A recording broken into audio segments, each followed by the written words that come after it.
राधे राधे। ये कहानी मेरे उस फ्रेंड के लिए जो बहुत ज्यादा सोचती है और ओवर थिंकिंग क्या होती है और क्यों नहीं करनी चाहिए, ये उसके लिए है।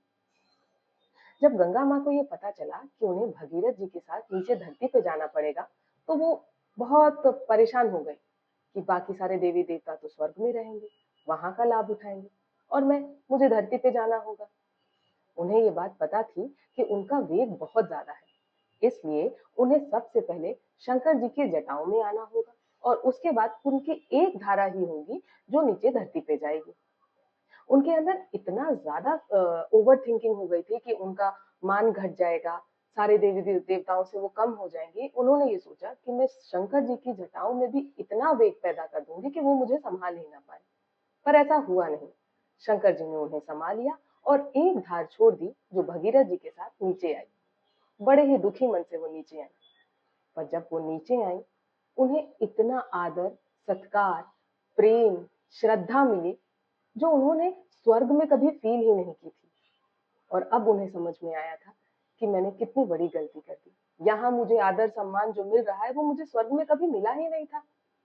और इसलिए कहते हैं कि कभी भी बहुत ज्यादा नहीं सोचना चाहिए। जब हम ज्यादा सोचते हैं तो हम निगेटिव ही सोचते हैं, कभी पॉजिटिव नहीं सोचते हैं। और ये निगेटिव सोच सोच के हम अपनी हेल्थ ही खराब करते हैं, क्योंकि जब हम वर्तमान में रहते हैं तो जो हो रहा है सिर्फ उसके बारे में सोचते हैं। मगर जब हम भविष्य या भूत के बारे में सोचते हैं तो भूत का सोच के भी परेशान होते रहते हैं कि हाय मेरे साथ कितना गलत हुआ, और भविष्य में भी यही सोचते हैं कि हो सकता है मेरे साथ कुछ गलत ही हो। मगर जो वर्तमान स्थिति है उसको एंजॉय नहीं करते हैं।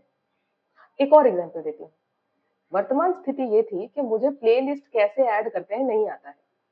यूट्यूब पे गए और ट्यूटोरियल देखा, सीख गए। यकीन मानिए हम इतना खुश हुए थे कि वाह, मैंने पता नहीं जीवन में क्या अचीव कर लिया है।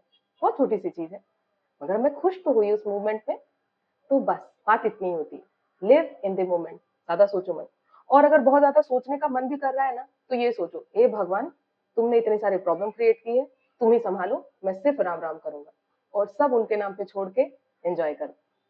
जय श्री राम।